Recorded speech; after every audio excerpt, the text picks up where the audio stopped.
Vamos orar mais uma vez?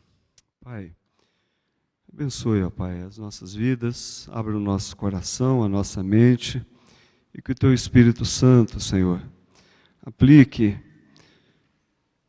a Tua palavra, nos alimente a alma, nos fortaleça a fé, renove os nossos compromissos, para que possamos sairmos daqui com a certeza de que podemos dar um testemunho verdadeiro de quem somos, ó Pai, Igreja do Senhor, a Igreja do Senhor Jesus Cristo.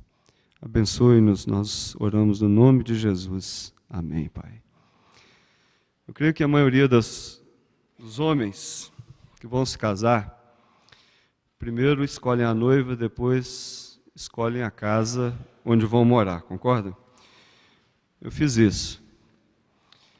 Pois se eu mostrasse a casa que a gente foi morar, talvez ela pensasse duas vezes. Brincadeira. Ela falou que iria comigo para qualquer lugar, e eu cumpri a palavra, levei ela para qualquer lugar. Mas ela foi. E mesmo em casamentos judaicos, quando o pai que escolhia a noiva, ele fazia exatamente dessa forma. E nesse texto, o que nós vamos ver é exatamente isso. O pai escolhendo a noiva e depois criando a casa onde ela iria morar. Meus irmãos, o que diz esse texto? Começamos com uma declaração maravilhosa que nós gostamos e repetimos quando diz que Ele tem, o Pai, o Senhor tem nos abençoado com toda a sorte de bênçãos espirituais, no versículo 3, notaram isso? Bendito Deus e Pai de nosso Senhor Jesus Cristo, que nos tem abençoado com toda a sorte de bênção espiritual. Que bênçãos são essas? É importante ver isso no texto. É importante, então, analisar esse texto do verso 3 até o verso 14. Se os irmãos já notaram na leitura que fizemos no início do culto, é uma sentença só. A maior sentença, a sentença mais longa que encontramos na Bíblia, e sem dúvida a maior da história, da literatura, talvez. Nesse texto, como diz Norman Harrison, um comentarista, ele diz que é impressionante essa sentença, pois é a maior história da biogênese espiritual já contada, e por isso o autor não podia parar. Ele começou e não podia parar para contar a história toda da salvação, de como o Senhor preparou tudo isso, de como o Senhor imaginou, projetou, e como Ele fez, como o Pai fez, como o Filho, o Espírito Santo. Se os irmãos acompanharem no texto, se você está com a sua Bíblia aberta, do verso 4 ao versículo 6, é uma divisão. Do verso 7 ao verso 12 é outra divisão, e do verso 13 e 14 outra divisão. Por quê? O que há de comum no final de cada uma dessas divisões? Olha o verso 6. Para o louvor da glória de sua graça que Ele nos concedeu gratuitamente no amado. Verso 12, final da segunda divisão. A fim de sermos para o louvor da sua glória, nós, os que de antemão esperamos em Cristo. No final do verso 14, o qual é o penhor da nossa herança até o resgate de sua propriedade em louvor da sua glória. O que há de comum no final, que divide esse texto em três partes? Exatamente essa expressão, para o louvor da sua glória. E notem os irmãos também que do verso 4 até o verso 6, quem está em foco aqui nessa primeira parte é o Pai. E tudo que Ele fez foi para o louvor da glória de sua graça. Do verso 7 até o verso 12, notem que quem está em foco agora é o Filho, o Senhor Jesus Cristo. E tudo que Ele está fazendo é para o louvor da sua glória. E depois o Espírito Santo está em foco no verso 13 e 14, selando tudo que o Pai fez na pessoa do seu Filho Jesus Cristo. E tudo que Ele faz é para o louvor da sua glória. Então, meus irmãos, é um texto completo, rico, que nós vamos estudar em 3 sermões, e hoje eu queria dar esse enfoque na primeira parte. A obra do Pai e as bênçãos espirituais que nós recebemos através da ação do nosso Pai eterno. Essas são as bênçãos espirituais recebidas das regiões celestes. A bênção do Pai, do Filho e do Espírito Santo. Então, nós somos convidados a glorificar a Deus. E o texto diz: bendito o Deus, o Pai do nosso Senhor Jesus Cristo, o qual nos tem abençoado com toda a sorte de bênçãos espirituais nas regiões celestiais em Cristo. Então, meus irmãos, quem escolhe a noiva para o filho é o Pai, diz o texto no verso 4, assim como nos escolheu nele antes da fundação do mundo, depois veio a criação, depois nos colocou ali naquele lugar e nos dando tarefas, dando uma missão a cada um de nós. Então, meus irmãos, Deus escolhe a sua noiva, como relata o profeta Isaías, quando ele diz a respeito das estrelas, que elas saem como um exército, todas bem contadas, as quais o Senhor conhece cada uma pelo seu próprio nome, e Ele as chama e nenhuma só vem a faltar. Então, essa é a história inicial, né, de todo esse projeto da salvação. E tudo começa quando, na eternidade, antes da fundação do mundo, então o texto diz que Ele nos escolheu para sermos santos e irrepreensíveis perante Ele. Para sermos santos e irrepreensíveis perante Ele. Então, nós precisamos, agora, diante disso, nós podemos entender o que o salmista também disse no Salmo 139, quando nós vemos ali a onipotência de Deus, a onisciência de Deus, a onipresença de Deus. Aí ele fala de cada um de nós, que antes a substância ainda informe, né, ainda não havíamos sido formados no seio de nossa mãe, mas o Senhor já havia escrito todos os nossos dias, escritos e determinados, sem que nenhum deles havia ainda. Aí o salmista, lembrando, vendo, entendendo, compreendendo tudo isso, ele faz o que o versículo 3 diz: louva a Deus para o louvor da sua glória. E ele diz: que preciosos são para mim os teus pensamentos, como é grande a soma deles. Eu tenho uma história pessoal que ajuda a ilustrar um pouco isso. Peço licença para compartilhar com os irmãos. Quando fui nascer, claro, um fato auspicioso, né, para aquela grande cidade de Dom Cavate, Minas Gerais. E meu avô muito, assim, meio inventor, aí ele criou uma lâmpada elétrica a partir de uma bateria de carro, né? Inusitado. O farmacêutico chegou com um jaleco novo, diz a minha mãe, e tudo preparado, e aconteceu algo sensacional. Eu nasci, né? 23 anos se passaram, meus irmãos, e eu tinha o propósito de me formar em veterinária. E isso aconteceu em 1982, final de 82, me formei. E naquele final de ano, Deus falou muito ao meu coração. E eu então chamei os meus pais e contei para eles que eu tinha me decidido, que eu ia para o seminário.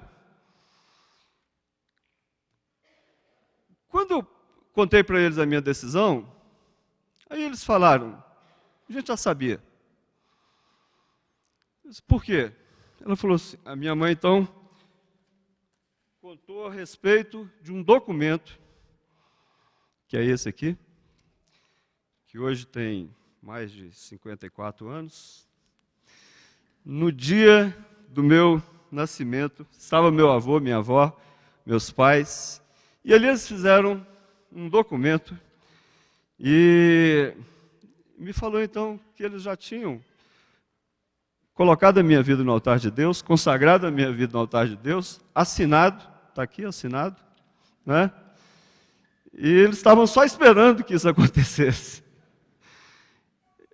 Então o meu avô escreveu, vou ler um pedacinho aqui para os irmãos.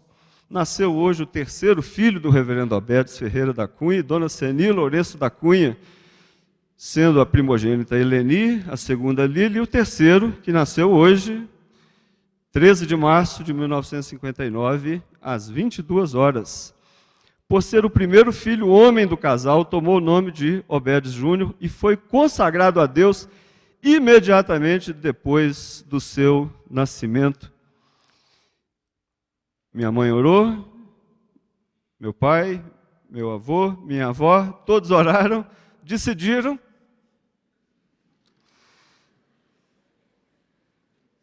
E eu sempre achei que eu que tinha decidido. E até hoje eu ainda acho que fui eu. Às vezes eu penso, mas eu sabia que essas decisões, né, ainda que eu relutasse, como fiz muito, né, durante anos, não iria adiantar. Mas eles me deram o direito de escolha, nunca me falaram nada.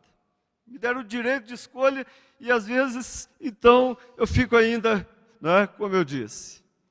Mas, quando eu pego o documento, então eu lembro que já estava escrito. Em primeiro lugar, o que eu queria que nós aprendêssemos nesse texto, meus irmãos, é que no passado, o Pai nos escolheu para sermos santos perante Ele. Ele já havia separado as nossas vidas, Ele já havia escolhido cada um de nós. Paulo diz em Romanos capítulo 9, 11, que nem eram os gêmeos ainda nascidos, e eles nem haviam praticado o bem ou o mal, mas o propósito da eleição já havia se concretizado. Há muito questionamento sobre isso, né? E quando chegam assim na igreja presbiteriana, falam assim, predestinação, né?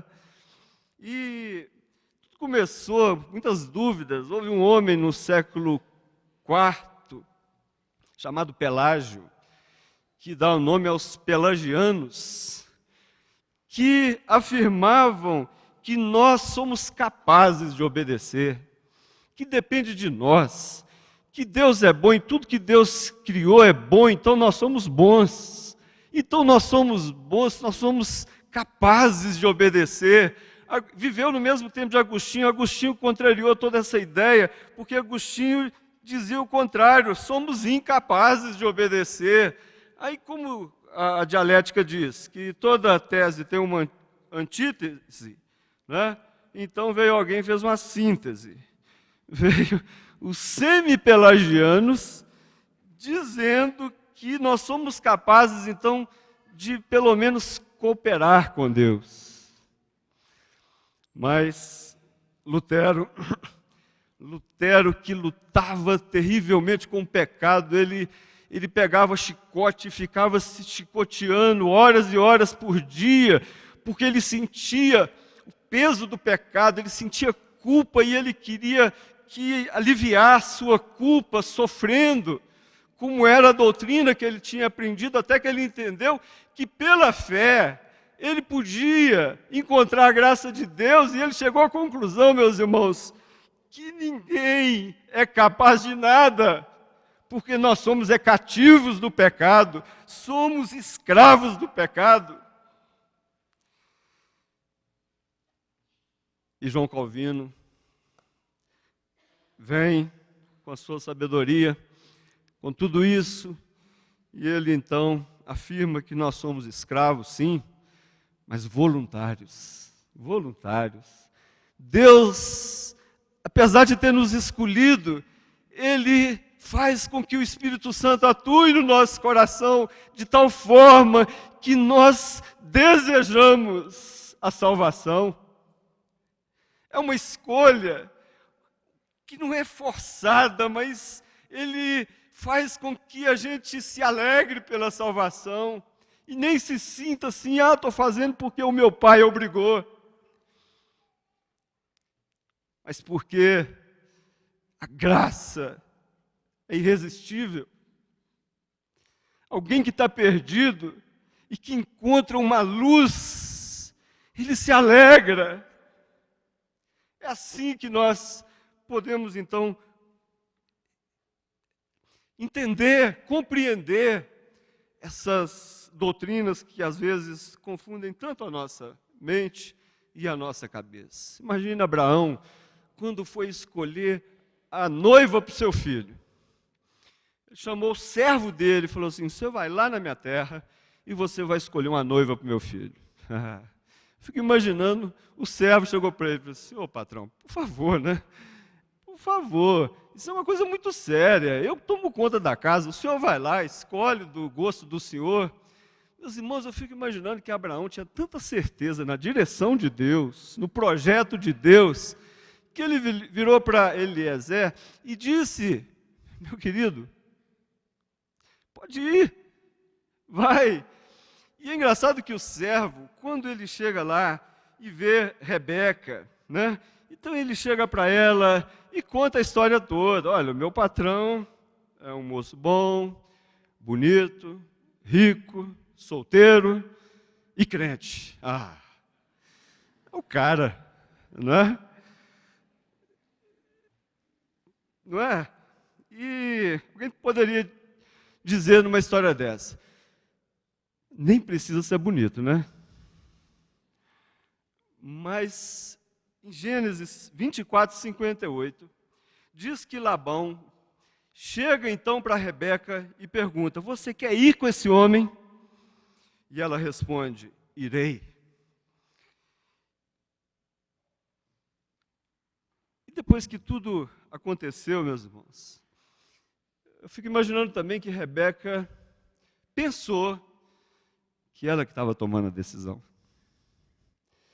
que ela estava escolhendo, que ela estava decidindo, que a escolha foi dela, fazer aquela aventura amorosa, aquela viagem em cima do camelo, encontrar com seu noivo vindo ali ao longe, tampou seu rosto com um véu, né? Aquele encontro romântico foi decisão dela. Nós precisamos de entender três coisas, meus irmãos. Primeiro, que a eleição não é a especulação humana, mas é uma revelação de Deus no nosso coração. Em segundo lugar, a eleição é um incentivo à santidade e não uma desculpa para o pecado. As pessoas pensam: eu já estou eleito mesmo, deixa eu aprontar, não tem problema. A eleição é um incentivo à humildade e não para o orgulho.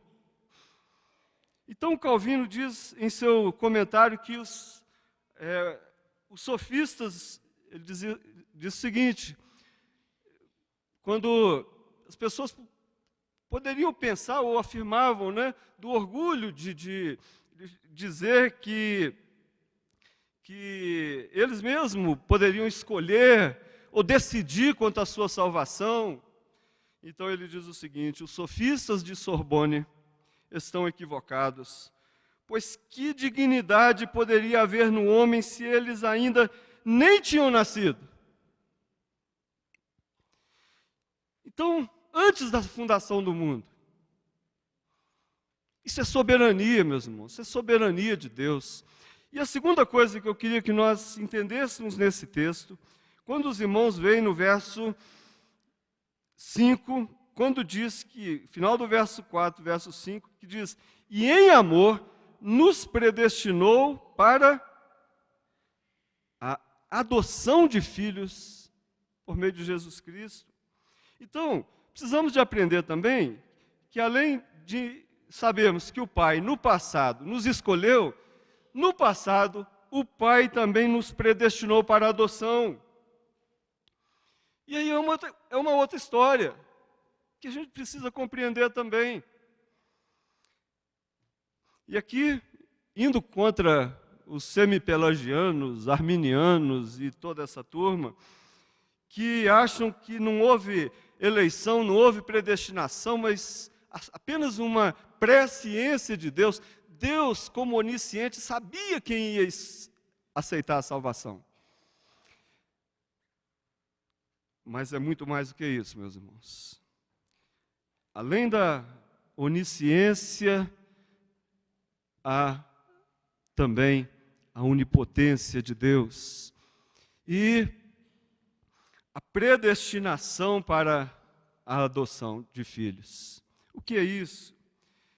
Deus, meus irmãos, Ele sabia na sua onisciência que nós não tínhamos estrutura para vivermos em santidade voluntariamente. Foi nos dado o livre-arbítrio? Foi. Os nossos primeiros pais, eles tinham todo o direito, Deus foi dado o direito, olha, vocês podem usufruir de tudo. Porém, vocês não devem fazer isso. Mas eles tinham o direito de fazer isso. Pelo livre-arbítrio que foi dado a eles, eles tinham o direito. E foi o que eles fizeram, desobedeceram a Deus. Então Deus, na sua onisciência, Ele sabia tudo isso. Por isso, antes da fundação do mundo, Ele já preparou o seu Filho. Ele,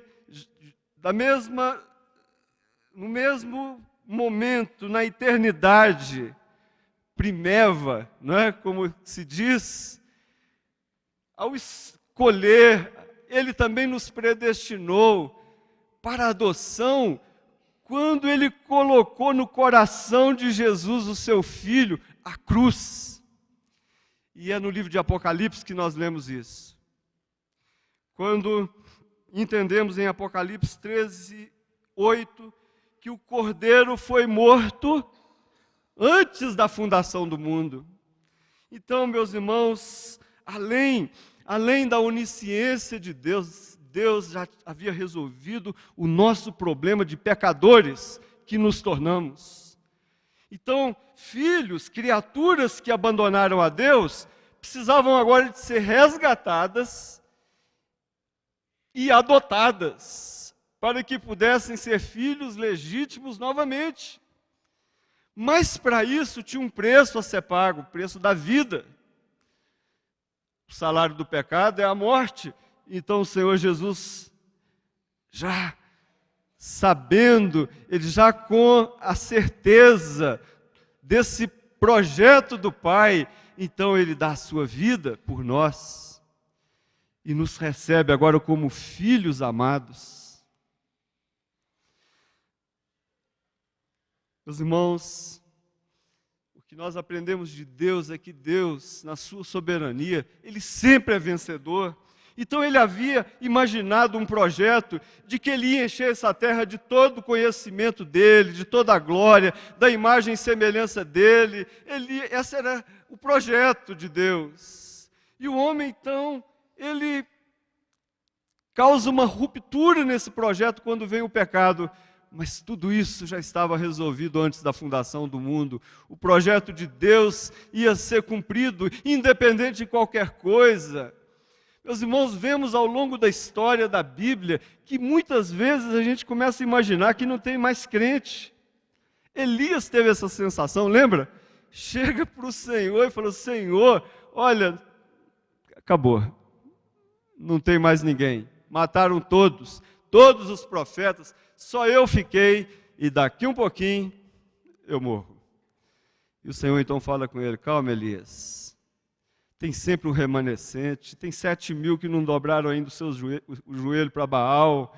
Deus, Ele mantém essa sua história, e nós somos hoje, fazemos parte da história de Deus, dentro desse projeto, dessa missão, não é? E nada pode nos separar do amor de Deus, nós sabemos disso. A Bíblia diz, olha, nem a morte, nem a vida, nem principados, nem potestades, nem o inferno, nem o diabo, nem demônios, nem altura, nem profundidade.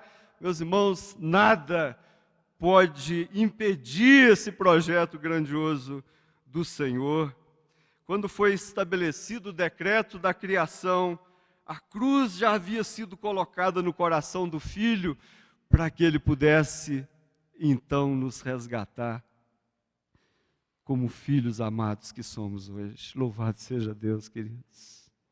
Bendito seja o Pai, bendito o Deus, o Pai de nosso Senhor Jesus Cristo, que nos tem abençoado com toda sorte de bênção espiritual. Aleluia por isso. Eu juntei duas histórias para a gente entender bem o que eu estou dizendo nessa segunda parte. Imagine que um pai era um mergulhador e procurava pérolas no fundo do mar. Ele tinha um filho legítimo e ele o amava profundamente. Mas o filho que ele tanto amava foi sequestrado. Foi roubado, sumiu e procurando, durante anos ele procurava o filho. Até que ele descobriu que esse filho estava de posse de um homem mau. E ele já havia se tornado filho daquele homem. Já vivia ali como um filho.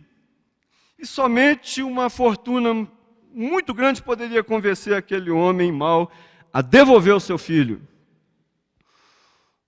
Que um dia esteve na sua casa, mas agora não estava mais.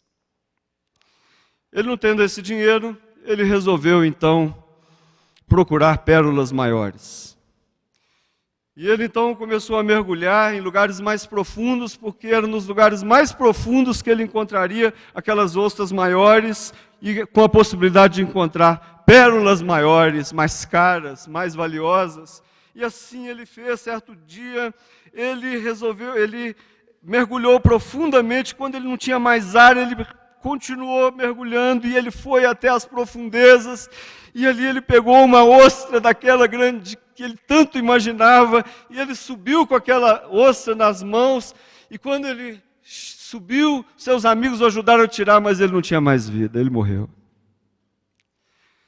E os seus amigos então pegaram, abriram, encontraram aquela pérola preciosa, foram lá e compraram aquele menino, trouxeram para sua casa de novo,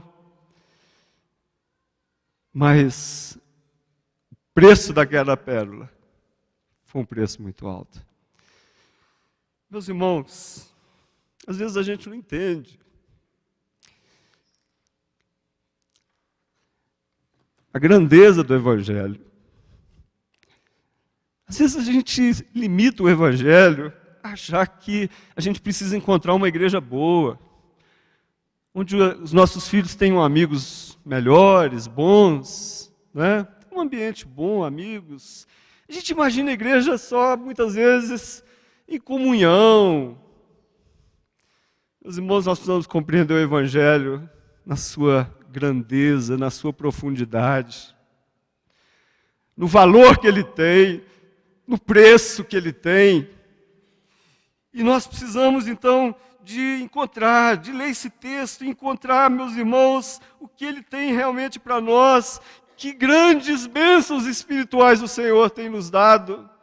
Nos escolheu antes da fundação do mundo, nos predestinou, nos adotou novamente, porque Ele enviou o Seu Filho.